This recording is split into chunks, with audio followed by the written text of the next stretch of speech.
Welcome to the Existentialist Society in Melbourne, Australia.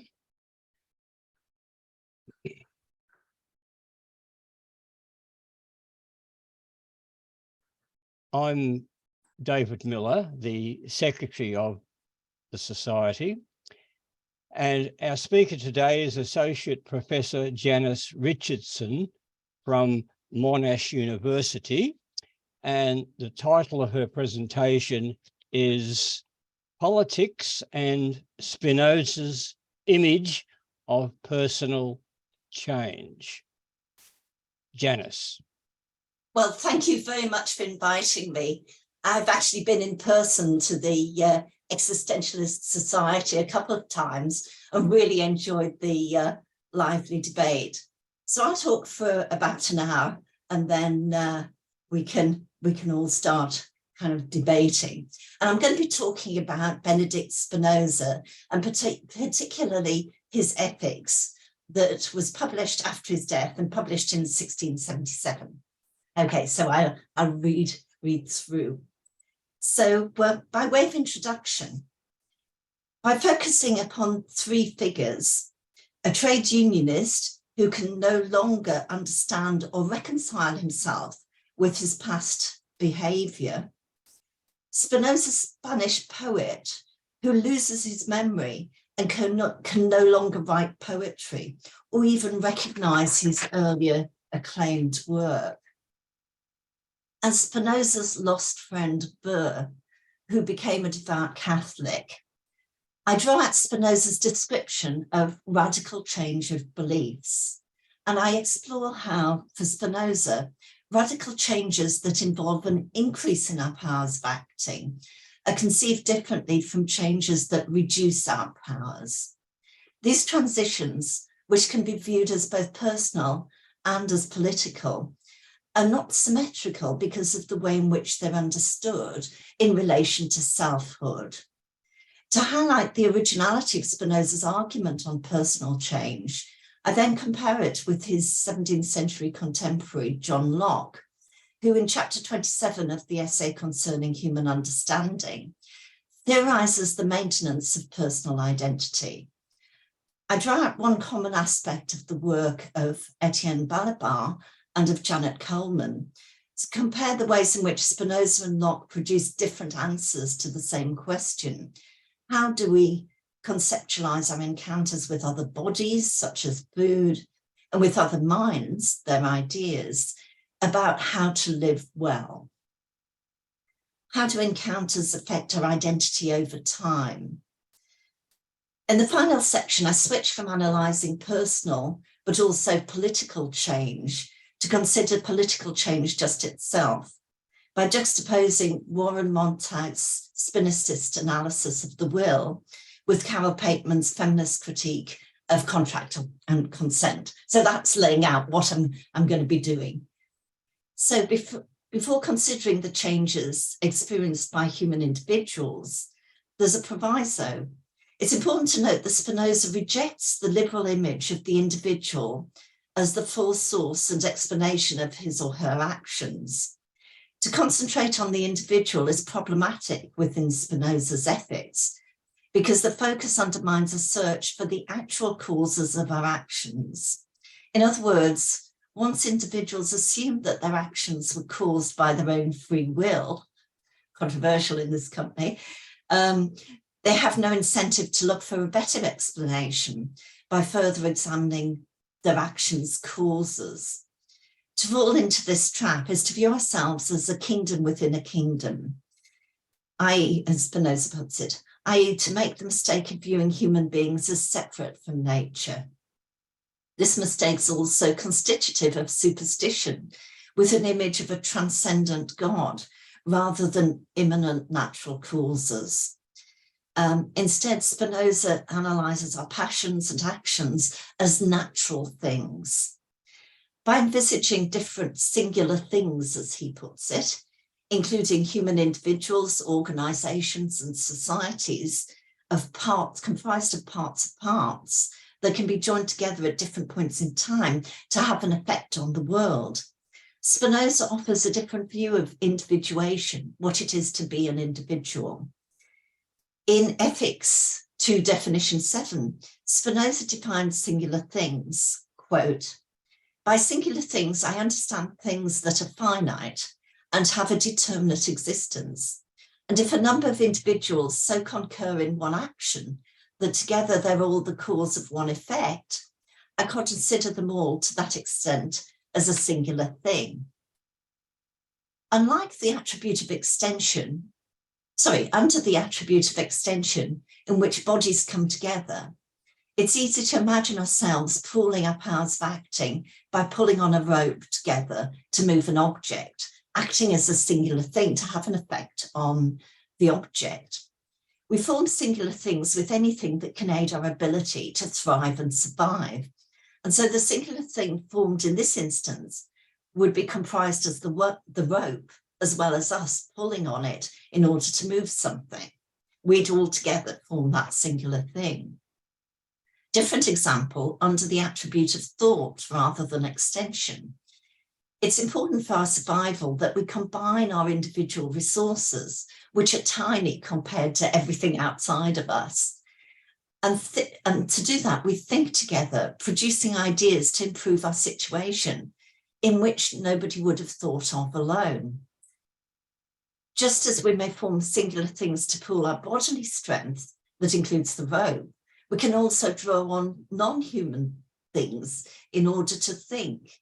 This can extend from simply using a pen and paper to work things out and develop thought, through to current use of weak artificial intelligence, such as AlphaGo, which has opened up previously undiscovered strategies in the game of Go.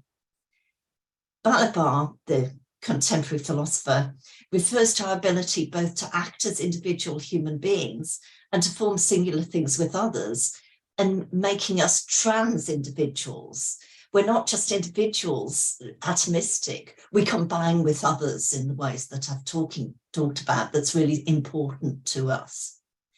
The image of humans joining to form singular things to solve problems gives Spinoza an argument for democracy.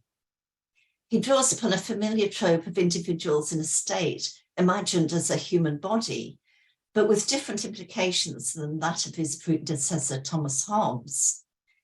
As a result, Gatens and Lloyd have illustrated how Spinoza's analysis of singular things can be applied in the same way to both the individual human being and to societies to produce powerful descriptions of political responsibility over time.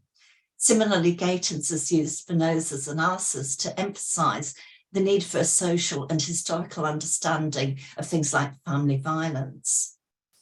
So that's the introduction. Turning to Spinoza on personal change, the trade unionist, Albert Burr, and the Spanish poet. With this caution against individualism and anthropomorphism in mind, I'll start by way of an anecdote about a human being, which will be employed to consider Spinoza's analysis of change in relation to selfhood and its relationship to power. I'll illustrate how personal change is envisaged differently in Spinoza's system, depending on whether it involves a transition to greater or lesser understanding, and draw out the political implications of his position. It's an anecdote that relates to Spinoza's letters that illustrate his theoretical position on radical change of beliefs. I remember, and it's my anecdote, I'm afraid, I remember talking to a trade unionist, a trade union official, who explained to me that he cringed when he remembered that in the 1970s, he'd produced a trade union magazine in which there appeared jokes about rape and a great deal of casual sexism. And our conversation took place 20 years later in the 90s. And he said in the 70s, he simply hadn't recognized this sort of misogyny as a problem, let alone as being a political problem. He just thought of it as a joke. And this is despite the fact, as a trade union organizer, he was deeply concerned with those who were in subordinate positions in society, particularly women, given what we now call the feminization of poverty. he managed to combine this with a remarkable deafness to the women's movement at the time. So it's strange, you know, this is somebody trying to do decent things. When hearing this contrite trade unionist talk, and he was horrified when he thought back to it, I was struck by the fact that he said that he couldn't, 20 years later, imagine how he could have, quote, been that person. The trade unionist wasn't suffering from memory problems like Spinoza's Spanish poet, who on recuperating from illness couldn't even remember writing poetry, let alone practice his art. Instead, the trade unionists' changing attitudes to women with accompanying practices meant that he could neither identify with or recognize his earlier self. If he did suffer from memory loss, it was in his inability to recall how he'd understood his desires and actions, such that he could no longer put himself in the position of his earlier self. It's this change in belief system and Spinoza's ideas about its causes that I think is really important and I want to explore. Spinoza responds to radical transformations when he receives letters from his former friends, whose names are probably pronouncing really badly if you're from the Netherlands, Burr and Stino. These are his friends, former friends, telling them of their separate conversions to Catholicism. In letters 67 to Burr and 67a to Stino, these former sympathizers now disparage Spinoza's critique of superstition and try to persuade him to convert to Catholicism. Spinoza replies only to Burr's letter, and his disappointment is clear in his letter. He explains that he'd not intended to reply, but that certain friends encouraged him to do so. In arguing against Burr, Spinoza comments on Burr's new belief in the Eucharist. And of course, given his position in the radical Enlightenment, he's scathing, not just about Catholics, but about religion generally. So he's not just picking on Catholics, but he's responding to Burr. He says, "O young man bereft of understanding, who has bewitched you, so that you believe you're eating the highest and eternal being and have him in your intestines?" Obviously, Spinoza, the great critic of superstition, is using the term bewitched metaphorically. Spinoza expresses his hope that Burr will return to himself. The remark is more than a rhetoric of someone who's hurt by a former friend who's rejected his views. He's not really saying, "You're dead to me." Montag emphasizes the similarity between Burr and the Spanish poet to argue that with his conversion to Catholicism, Burr had undergone such a radical change that, like the Spanish poet, Burr was no longer himself. The cause of this radical change was not the physical illness contracted by the Spanish poet, but in Spinoza's position, a superstitious belief system that created and maintained Burr's inadequate knowledge with accompanying passions. Inadequate knowledge is linked with the passions for Spinoza. This point requires an understanding of Spinoza's analysis of different types of knowledge within the ethics, which are sketched before considering Montag's analysis of the Spanish poet from the ethics and Burr from letter 67. When we encounter something, whether it's another body or another idea, we experience joy or sadness or no emotion, depending on whether the thing encountered has increased our powers of acting and understanding, or whether it's decreased them, or whether it doesn't affect us. We come to associate this feeling, joy or sadness, with our image of the thing or person that we've encountered. For example, poison or hate speech linked with sadness and reducing our powers, or food or useful advice, which increases our powers of acting and therefore is associated with joy. The image of the other party to our encounter continues to affect us. The emotions that we experience are not only altered by other strong passions, are only altered by other strong passions. So this inadequate knowledge of our encounter arouses both our imagination and passions associated with the other party. If we're able to reflect upon our reaction, then we're able to put these passions into perspective by understanding, and it's understanding that's central in this radical enlightenment position, understanding what's caused our reaction to the encounter. I may hate someone who subjected me to hate speech, but this hate is greater if I fall into the trap of believing that it was from his or her free will, that the individual alone was responsible for my pain and anger. However, if I look for proximate causes, then I'm able to further understand, to obtain what he calls adequate knowledge of what led to these comments. And it's that series of causal chain that he's interested in. Hence the importance of society in which it's possible to learn from others. This is not about forgiveness, but about working out what's in our own best interest in attaining further understanding of what causes others' actions and our actions to other people and things, whether bodies or ideas. In the next section, I'll highlight Spinoza's novel conception of our interactions and how to conceptualize any resulting radical changes by comparing Spinoza's position with Locke's. I'll do that later.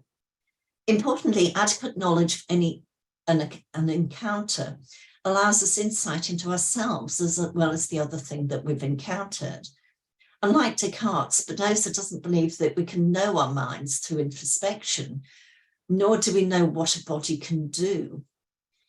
It's only through understanding our encounters with other things, including, importantly, other human beings, that we're able to work out what it is about our bodies or our minds that have been undermined or aided by the encounter. As discussed, Spinoza highlights that superstition undermines that attempt to understand. When we're satisfied that our own free will or God's will caused the encounter and our reaction to it, then we stop looking for other causes, for other explanations, which he thinks is so important. Spinoza's view of knowledge allows us to think of a self that's embedded within the world, and which increases and decreases its powers of acting with different encounters without changing our identity too much over time. However, as illustrated by the case of the Spanish poet, whose sickness results in a loss of memory described in the Ethics, it's possible that some sad encounters diminish us to such an extent that we're no longer the same person. Spinoza refers to this as a kind of death prior to actual death. And he says, quote, "No reason compels me to maintain that the body doesn't die unless it's changed into a corpse."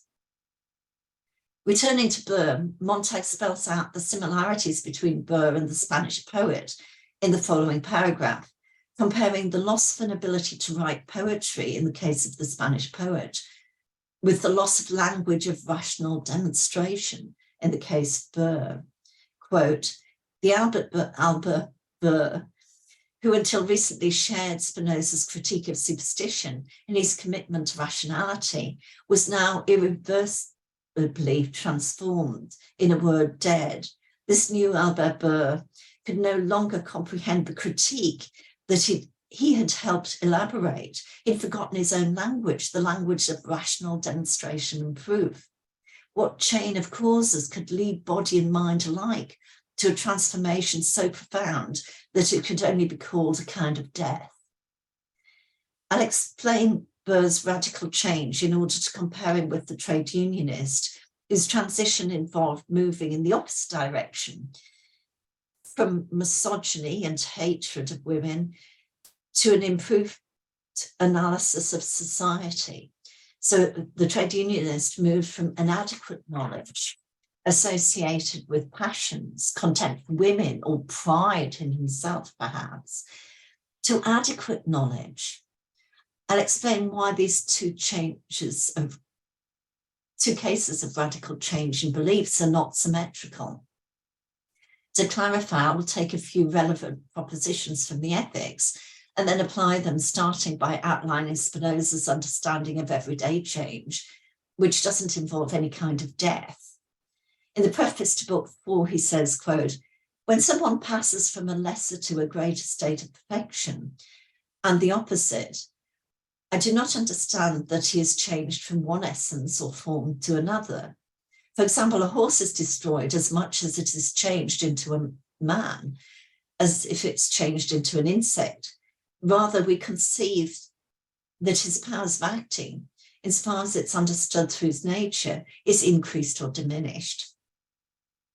Of course, in his references to Burr and to the Spanish poet, Spinoza was not suggesting such a metamorphosis to another animal was necessary in order to consider someone's old self to be the equivalent of being dead. The radical changes undertaken by Burr and the Spanish poet can be contrasted with the more mundane changes in our powers of acting that Spinoza describes. Central to the ethics is an analysis of the way that our powers of acting can increase or decrease with our encounters on a daily basis without fundamentally altering who we are. The essence of any singular thing, for Spinoza, is its conatus, what we do to thrive and survive. So that's our essence. So it changes. It's interesting in that sense. It's what we do to thrive and survive, which is defined in the following terms, quote, the striving by which each thing strives to persevere in its being is nothing but the actual essence of the thing. That's from Ethics 3p7. All singular things, including us, strive to maintain the characteristic speeds and slowness of a body by which we're individuated into singular things, whether as individuals or in concert with other things or humans. Quote, bodies are distinguished from one another by reason of motion and rest, speeds and slowness, and not by reason of substance. An example is that of the need to keep the necessary speed of heartbeat and blood flow through our bodies. However, individual human beings can combine to form singular things in order to act together, as I've discussed. So in the case of people pulling together on a rope to move an obstacle, they employ actions that then puts them in sync with regard to common speeds and slowness at the time when they're acting in concert to pull on the rope. Focusing upon the example of the trade unionist and employing Spinoza's image of change just discussed, it's possible to describe more radical change differently, depending on what caused his change of attitude towards women. It may be that he only changed because of an overall transition in culture. In other words, he had encounters with people that didn't lead him to adequate knowledge or understanding of his interactions with them. Instead, these encounters lead him to lose his misogyny just by imitating other people. And Spinoza talks about how we imitate others' emotions, for example. In this scenario, he'd just be passive, imitating the affects, as Spinoza puts it, of those around him. In a similar vein, it may be that, as Spinoza puts it, that, and Spinoza makes this point in the Ethics, that a female lover, having rejected him, agreed to see him again. The experience of heterosexual cis men is described by Spinoza in the following terms as a jilted man who, quote, thinks of nothing but the inconstancy and deceptiveness of women and their other often sung vices. All of this he immediately forgets as soon as his liver receives him again. Again, the trade unionist doing this would just be passive. However, it seems unlikely that so many men change their opinions as a result of this coincidence at the same time, at this point in time. The trade union's own analysis of his radical change suggests a different cause, that the trade unionist attained adequate knowledge about women's subordination in the history of his own society. Whichever encounter or series of encounters gave him this insight, it means that he was able to change the way in which that increased his powers of acting as a result of, so he increased his powers of acting when he gets greater understanding. Such an increase of powers may be a radical change, but in contrast with the case of Burr, I want to suggest that it can't be viewed as the death of the old trade unionist and birth of the new. Instead, Spinoza describes our transition from passions and imagination that characterize inadequate knowledge to attaining adequate knowledge as allowing us to better express our own nature, to move from passivity to activity through that knowledge, thereby increasing what for Spinoza is the same thing, our freedom and our virtue. Such understanding enriches our lives and is of central importance to Spinoza's framework. The insights of the trade unionist, when compared with Burr's change to superstition, are therefore not symmetrical in Spinoza's conceptual framework. The trade unionist didn't express his nature when he was a misogynist. He just had confused and mutilated understanding of the encounters that he'd had with women, and being dominated by contempt for women or pride as both sad passions. When he gained adequate knowledge, the trade unionist was better able to express his own nature, to be active, not passive, to the things that he's encountering, thereby enriching his understanding further. It allows you to bootstrap yourself. For example, he stopped being dismissive of women's perspective and could seek out help from them. Not that they've got one perspective, but some understanding was not automatically blocked to him. He can't therefore be viewed as so radically changed that his old self could be described as being dead. He's increased his powers of acting, because more himself, more active. In contrast to the trade unionist, Burr, like the Spinoza's Spanish poet, could be characterized as having had such a sad encounter with members of the Catholic Church as to undermine his ability to reason. This is how Montag describes him. From the exchange of letters, what seems to have happened is that Burr starts to believe the claims of members of the Catholic Church, whom he now reveres. This is why Spinoza asks how you can assume that there are no others whose teachings he could respect more. Burr's mind, the ideas that he holds, become dominated by the collective framework of ideas that were held by the Catholic Church.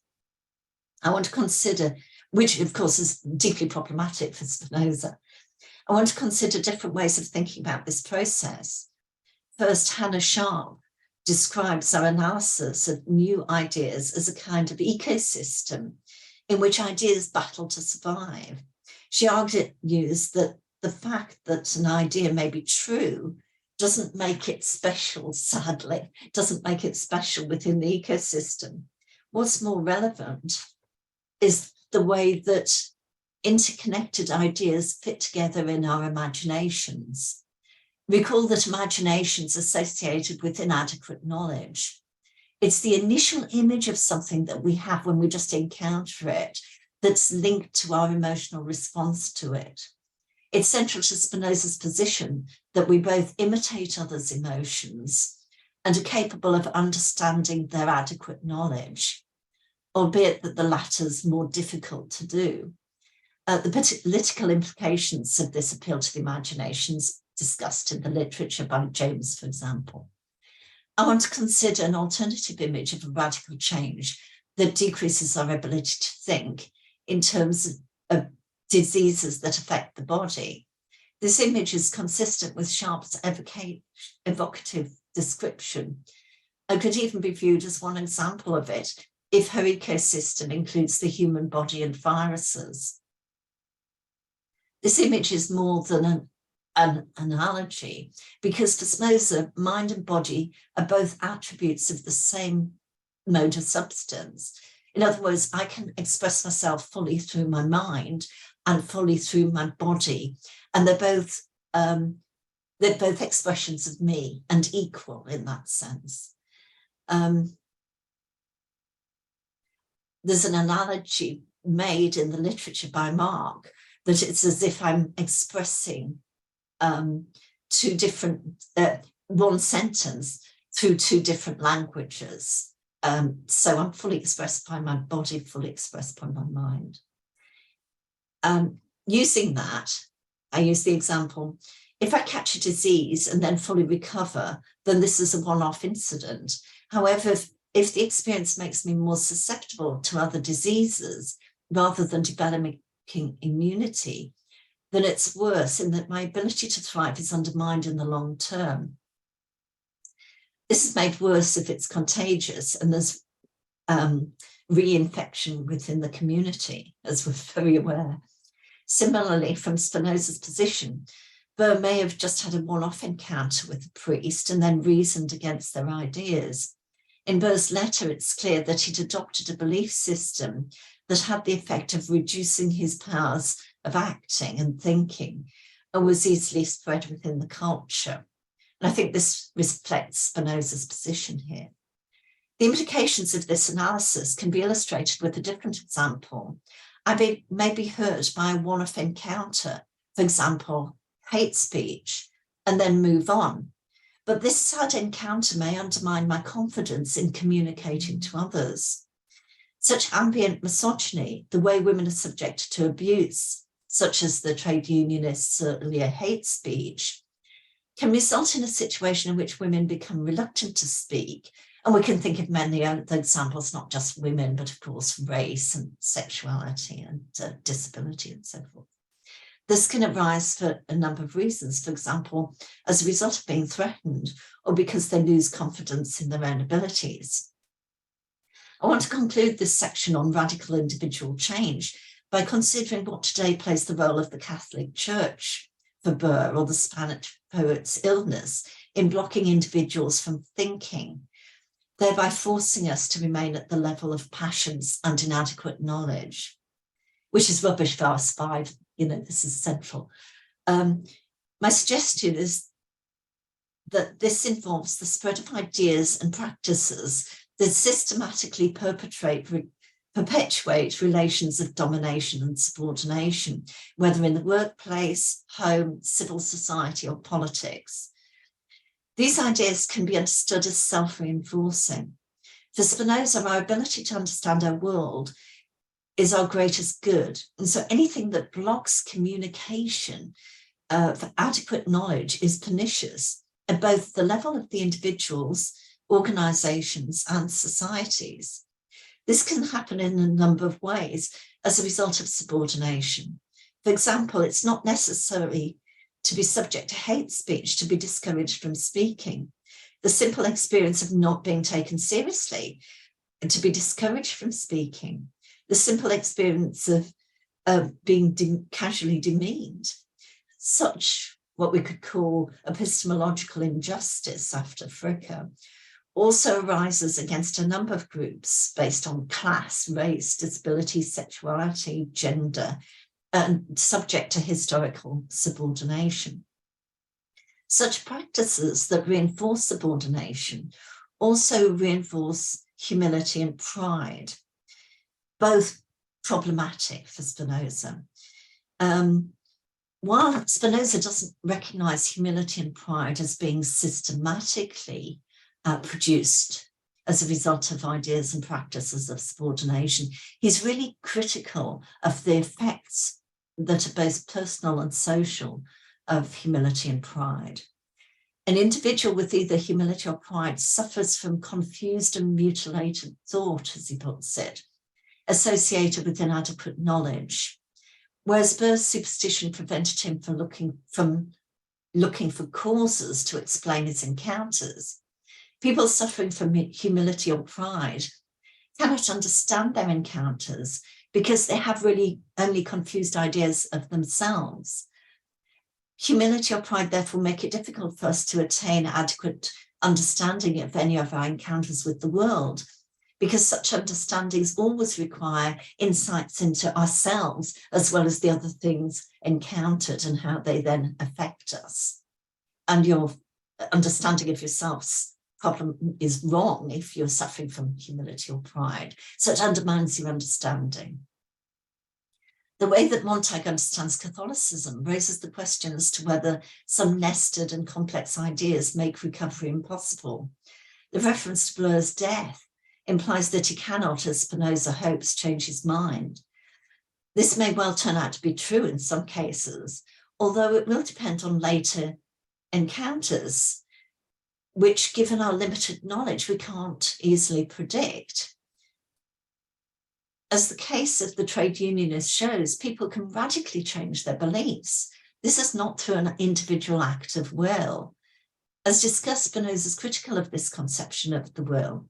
Instead, our aim of increasing our powers of acting through understanding is improved if, for example, we can form singular things with others who are similarly situated.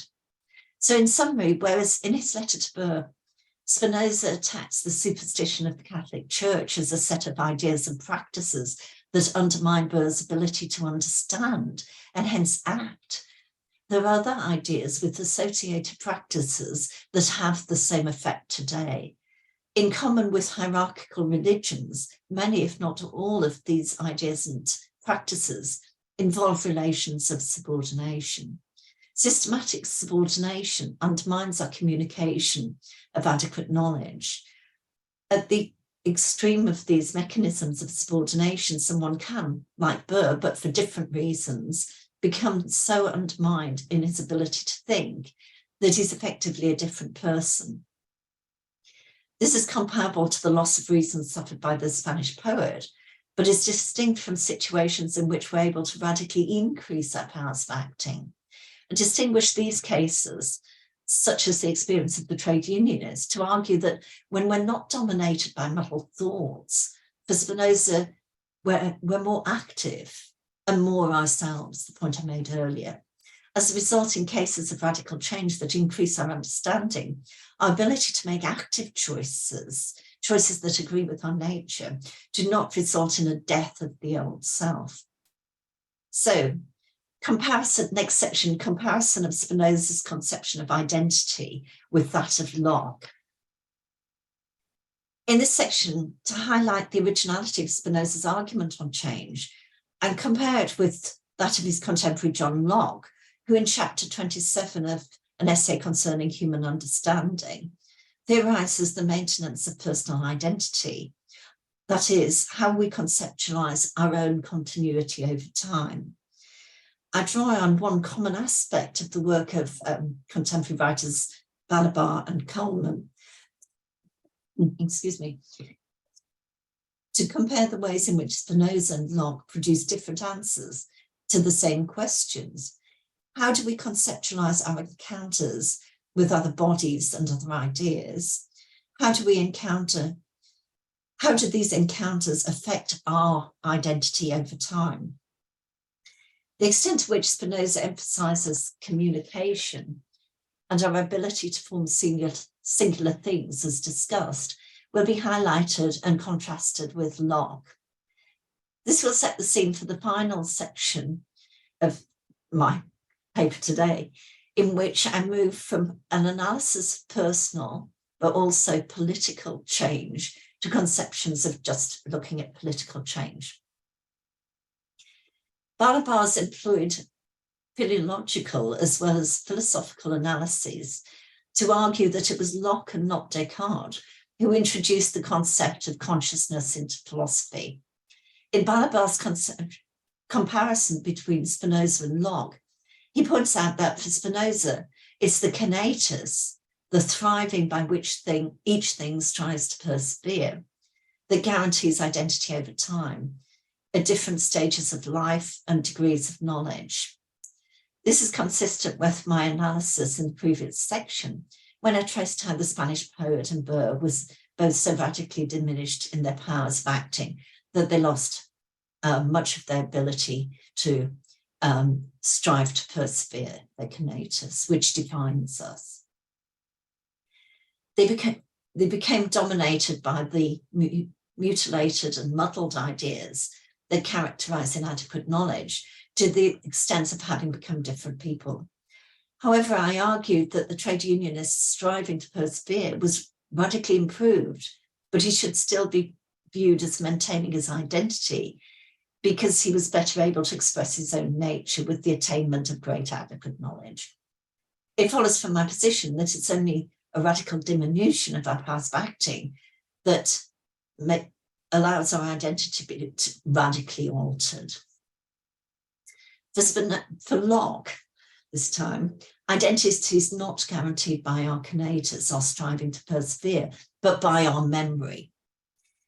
The guarantee of identity over time requires a permanent exercise of memory to retain the mind's personal identity as its own condition of existence, as Balabar puts it. Balabar argues that for Locke, what makes the self can be characterized as a split within the subject. When we think, part of us is also aware of ourselves thinking. That is, we simultaneously think that we think and perceive that we perceive, sort of self-monitoring going on. Montag describes this split in terms of self-surveillance, that there's a subject that always knows the subject of thought and gives rise to personal identity over time. This makes Locke's image of self, derived from consciousness, quote, the perception of what passes in a man's own mind, as Locke puts it. That makes it an internal matter for Locke. Nobody else knows what we're thinking or feeling but ourselves for Locke. In stark contrast with Spinoza, for Locke, there's no imitation of the affects, and we're never envisaged as joining with others as to form a singular thing. Locke repeats Spinoza's interest in radical personal change, although with a different focus, and interestingly, for a different reason. In chapter 27 of an essay concerning human understanding, Locke's concerned with the question of whether we can be sure that someone remains the same individual, that is, that we're not radically changed, such that we can be correctly punished or rewarded for our actions come Christian Judgment Day. Locke, of course, a Christian and is concerned with this point. And that's what's at stake with personal identity for Locke. For Locke, it's only through God that our knowledge of our own thoughts and actions can become known. Locke demonstrates his point with the thought experiment of the day man and the night man, in which both selves inhabit the same body, but are always unaware of each other's actions. So it's like Jekyll and Hyde, but Locke thought of it first. Come Judgment Day, Locke argues, the day man would not be responsible for the night man's actions because the day man was never conscious of the night man's actions. So it's through consciousness of our own thoughts and past actions that we're accountable for them. For Locke, we alone have, and this is an important term for him, proprietorship, ownership over them. In Balabar's Lockean conception of philosophical and philological glossary, 2013, there's a section on Locke's use of the term appropriation, in which Balabar brings together the self of the essay just discussed with the image of the self in Locke's two treatises of government, in his chapter 5 of property. Quote, and this is quoting Balabar, Locke only applies the term appropriate to actions. It is the play of consciousness and memory that allows those actions to be claimed on one's own, as one's own, and thus to be reconciled with or conferred upon the subject, which is to say the self. But at the same time, the notion of appropriation is identical to that which in his political works, notably the second treatise of government, allows Locke to define civil personality as that of an individual proprietor of himself, a self-owner, gathering to himself the goods and rights necessary to his independence through the intermediary of labour and more generally. Later, Balabar comments, personal identity becomes defined as a specific form of property, namely the property or owning of our own thoughts, and more generally our experiences, that is provided by consciousness, which appropriates them to ourselves. Here, Balabar makes the link between our appropriation of our experiences, making them our property, which for my purposes includes experiencing, encountering and thinking of others' ideas, as well as the experience of bodily interactions described in Locke's essay, and of Locke's argument on property in the two treatises. While Balabar's central claim changes Lockean scholarship regarding consciousness, it also leads him independently to making a strikingly similar point to that of the philosopher of historical thought, Janet Coleman, in 2005. They both produce important readings of Locke that map onto Spinoza's description of our encounters and the ways in which identity is envisaged. Balabar's and independently Coleman's analyses of Locke are unusual in that they both independently, employing different frameworks, highlight the way that Locke draws together a description of how we interact bodily with the world and our ability to think about new ideas.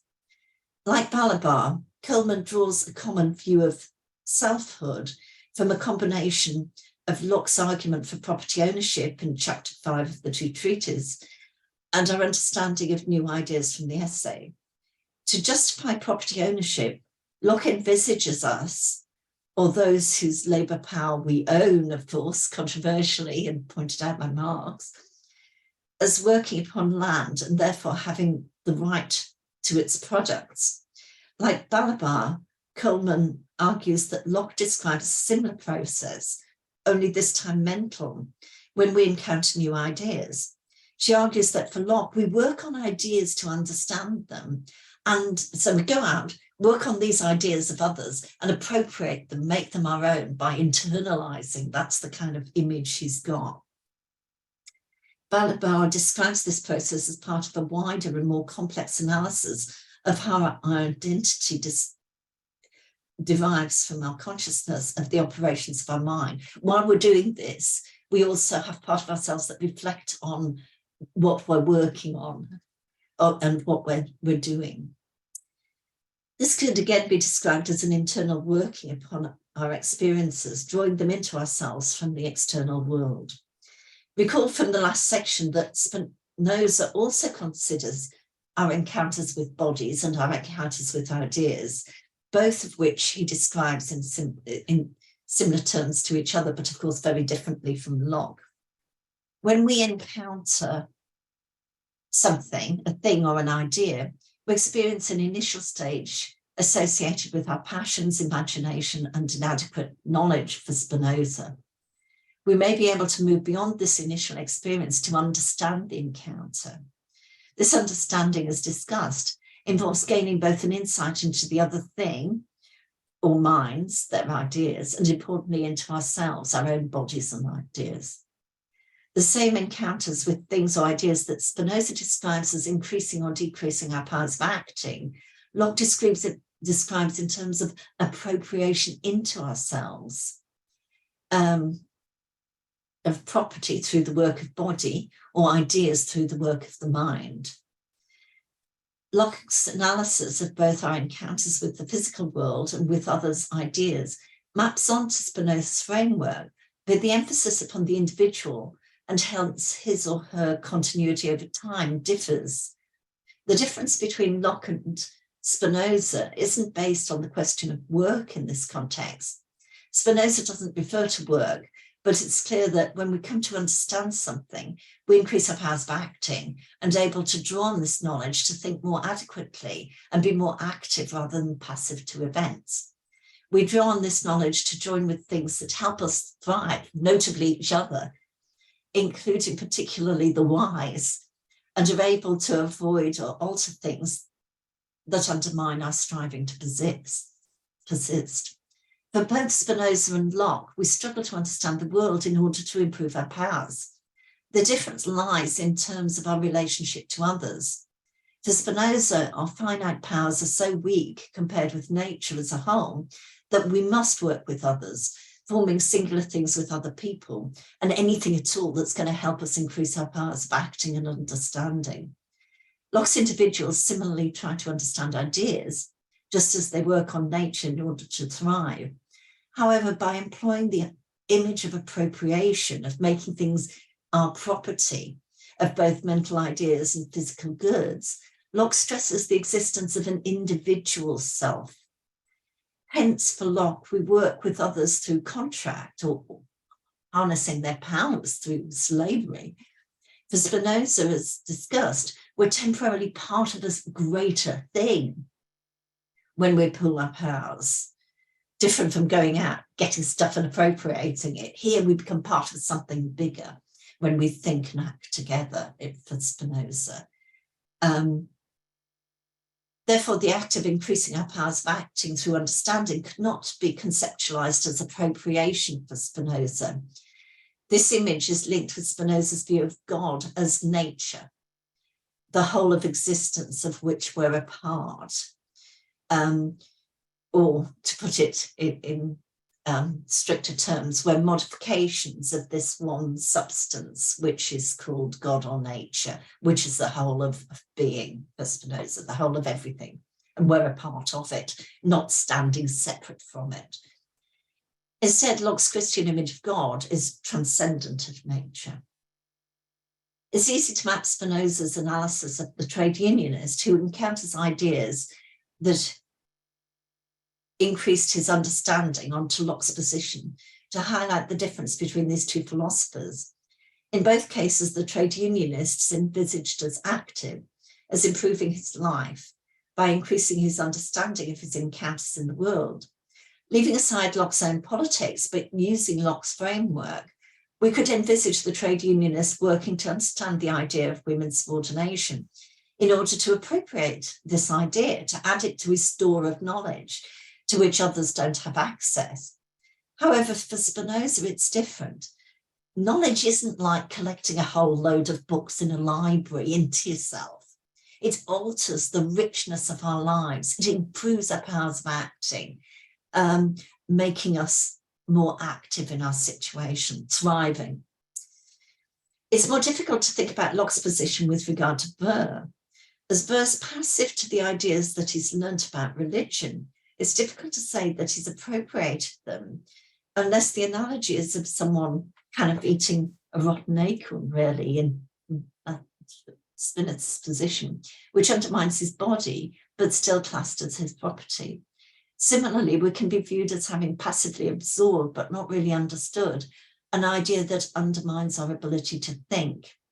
In this case, mental appropriation doesn't seem to involve understanding. Seems more in keeping with Locke's framework, if not Locke's own views, to reverse the situation. We could say that superstitious ideas themselves appropriated Burr's mind. This can be imagined using Sharpe's image of an ecosystem in which some ideas join to thrive and others fail. If we stress memory loss as the determining factor in loss of identity, both Locke in the essay and Spinoza in the Ethics agree that memory loss plays a part, although what's actually forgotten differs in their different cases. For Spinoza, we forget an ability such as the ability to write poetry, in the case of the Spanish poet, which is part of our conatus, our striving to persist, which defines us. In contrast, for Locke, as analysed by Balaban, memory loss disrupts the interplay between consciousness and memory on which our identity over time is based. As discussed, Montag stresses Burr's forgotten ability to reason, linking him to the Spanish poet whose memory loss derives from illness. This link between mind and body is stronger, as I said, than an analogy, given that for Spinoza, quote, the order and connection of ideas is the same as the order and connection of things. This view of memory loss pertaining to our abilities to act, to thrive and survive brings closer together, but also highlights the difference between these two views about identity. Locke's image of our ability to increase our physical property and our ideas to our work, to appropriate them into ourselves, thereby moving them from the external work into our internal selves, is consistent with his individualism. As I'll discuss next, Locke envisages individuals as cooperating only through contract and consent. For Spinoza, as trans individuals, we naturally form singular bodies to increase our powers of acting without the need for contract. In the final section, I'll examine this issue of contract and consent by considering the work of Montag in more detail and informing it by drawing upon the feminist theory of Carol Pateman, with which it's consistent. Both Montag and Pateman have explored Locke's image of the self. For example, Pateman critiques the reference to self-ownership in political theory by tracing the term's possessive individualism from Macpherson back to Locke's conception of property in the person. So Montag and Pateman, last section here. I started by looking at personal change in beliefs and practices, and we'll now examine political change, focusing upon a particular example, different ways of characterizing the changes that occurred in society associated with the influence of Locke that take place during the radical enlightenment of his contemporary Spinoza in the 17th century. I'll both explain how Montag draws from Spinoza to critique the will and demonstrate the relevance and importance of Pateman's analysis of social contract theory and her critique of consent. This will be employed to examine the ways that subordination becomes reconciled with formal equality in modernity. In Bodies, Masses and Power, Montag employs Spinoza's critique of the will in order to analyse its political implications regarding the consent of the governed in liberal theory. Montag starts by rehearsing Spinoza's critique of free will as detailed in the appendix of Book 1 of the Ethics. As Spinoza explains, we think that we act as a result of the will having an effect on the body, such that the mind tells the body to move in a particular way. As discussed earlier, Spinoza points out that we're aware of our desires, but often not aware of the true causes of our own actions. It's therefore comforting to claim after the event that we chose to act in a certain way, that the full explanation of our actions derived from our own volition. We're therefore only interested in final causes, the final aim of our supposed will, rather than proximate causes, i.e. what it is that prompted us to take this path, the causal chain. In other words, we confuse the effect of thinking that we have free will with causes. Spinoza ridicules such a notion, comparing it with, for example, the drunk who thinks that he chooses to be talkative. Montag spells out the link between Spinoza's criticism of the will and the associated criticism of consent that follows from it. In Hobbes and Locke's social contract theory, consent actually arises after the event to justify subordination to a sovereign and hence law. Highlighting a powerful argument, Montag shows how for Spinoza, in practice, there are bodies that control other bodies. Yet in another transcendent realm, this is supposedly justified by the consent of the governed. This emphasis upon consent is important. As Montag puts it, for Spinoza demands the liberation not simply of minds, a freedom of mind never to be expressed by the body, a freedom that's best authenticated when it can be shown to have already been exercised, but a freedom of the body as well, not simply liberation of an individual who's the owner of himself and his rights, but the liberation of a collectivity outside of which the individual has no existence, and apart from which the freedom of the individual is inconceivable. The reason that the individual could not be free outside a collective is that an individual has only tiny amounts of power or freedom, which for Spinoza is the same thing, and needs to join with others to benefit from their understanding, to thrive and survive. This is discussed in Ethics 2D7, the definition of singular things I've discussed already.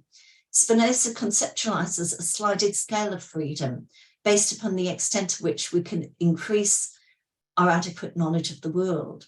Similarly, we find it difficult to live amongst others whose lives are determined by inadequate knowledge and sad passions without being affected by the sort of personal change that affected them. As also discussed, some personal change occurs as a result of the way in which we communicate our emotions, the imitation of the affects. Such unfreedom also means that those who are subordinated and humble and those who dominate and hence are subject to pride, both equal problems, are both blocked from developing and adding to collective adequate knowledge. This situation undermines everyone's freedom because it perpetuates fear and hate. Well, Montag's example of contract is that of the social contract tradition of Hobbes and Locke, in which the consent of the governed becomes central to liberal theory. The issue of consent is also relevant to other actually existing contracts. Feminist and political theorist Carol Pateman describes the different ways in which subordination is managed by contract and consent in modernity, in ways that uncover the often neglected position of women historically in this point, when we're talking about sovereignty and employment. She analyses the theory of the social contract in conjunction with the marriage contract and employment contract. In all these contracts, real or hypothetical, the weaker part is created by a fictional exchange of property in the person, envisaged in Locke's two treatises. Pateman brings into focus women's position by tracing the historical and legal fictional interactions of a number of pairings, sovereignty and subject, employer-employee, and traditionally husband and wife. In modernity, each relationship that was traditionally kind of feudal and one of clear subordination in law comes to be viewed as entailing a contract involving the exchange of consent of the subordinated party. In social contract theory, subjects exchange their freedom for state protection or a system of justice. As capitalism develops, workers are viewed as exchanging their labour power for wage in the case of employment contracts, and traditionally married women were viewed as exchanging consortium, basically obedience, sex and housework, for material support, a deal that's hardly unknown today with the feminisation of poverty. Usually contractual terms bite late in relationships. The courts imply terms into marriage contracts upon divorce, just as they imply terms such as the right to reasonable obedience into employment contracts to decide if a dismissal is unfair. Depending on the conditions involved, the shift from naturalised hierarchy to the use of contract can be viewed, you'd hope, as an improvement. But Pateman points out that it's a way in which subordination is actually managed in modernity.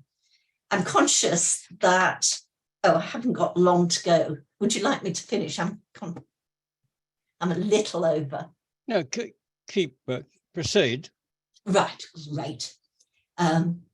Okay, by highlighting these comparisons, it becomes clear that arguments about women's double labour at work and in the home, where there is work as well, have their historical place alongside continuing struggles by employees over, for example, the working day, and things have, of course, got worse with the gig economy in which rights have been lost.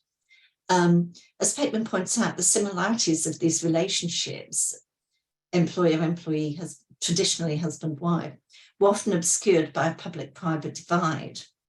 For example, Robert Castel produces an excellent, carefully detailed historical analysis of subtle changes in employment relationships from the days of naturalized subordination and feudalism, but hardly mentions the change in the position of women and views work paradigmatically as male.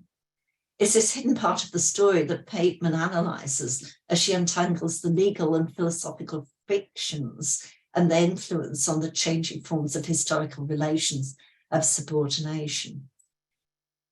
My claim is that within the framework of consent, Pateman's analysis of marriage contract can be positioned within and understood as an extension of Montag's Spinozist argument.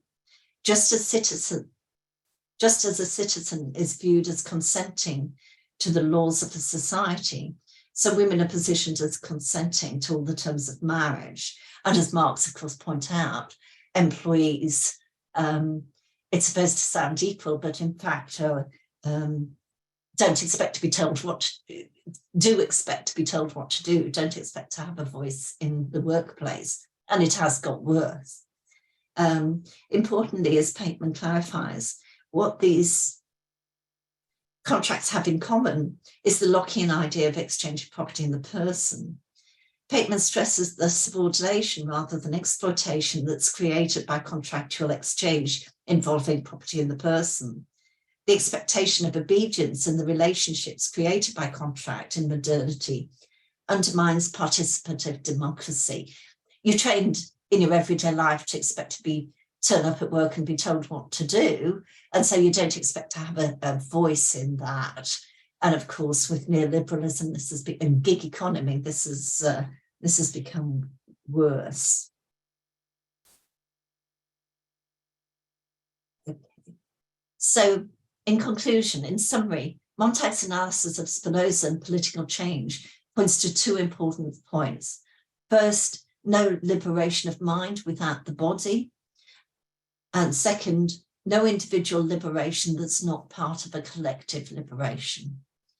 The fact that there's no freedom that is only in the mind is starkly illustrated by the fact that women's consent to marriage was argued by the courts to give rights to implied terms of consent to sex, for example, where rape was kind of then legal prior to 1991.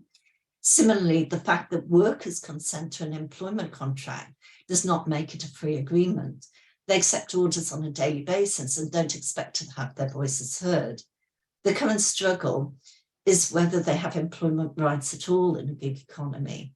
The implications for feminism and participative democracy are clearly brought out when Pateman is read alongside Montag's Spinoza's critique of consent to focus on the historical position of women and men. Pateman spells out that we can't have democracy in the polis if we expect to be told what to do in all aspects of our lives, nor if, which amounts to the same thing, we're treated as subordinate. This returns me to what is a central impediment to our ability to understand our encounters, discussed earlier. Citizens, and particularly those who are not even viewed as citizens, with fewer rights, simply don't learn the confidence or social skills or the expectation or the even possibility of having their voices heard in their everyday lives. Given some working conditions, actually to actually think about that, to think about people having a say in their everyday lives, and this sort of positive freedom is really to mock their condition. I therefore situate the work of Montag and Pateman within my broader analysis of personal change, in which I use Spinoza's framework to consider how to characterize ideas and practices that reduce the powers of acting of singular things, whether individuals, organizations, or societies. They don't produce one-off self-encounters, but they're self-reinforcing and contagious. Given the central importance for individuals to join with others to increase our powers of acting, the most pernicious ideas are those that undermine our ability to communicate adequate knowledge together and to think together. And I think it's subordination, relations of subordination and domination, that plays that role today. Okay, thank you. Well, thank you, Associate Professor Janice Richardson, for addressing the Existentialist Society on politics and Spinoza's image of personal change.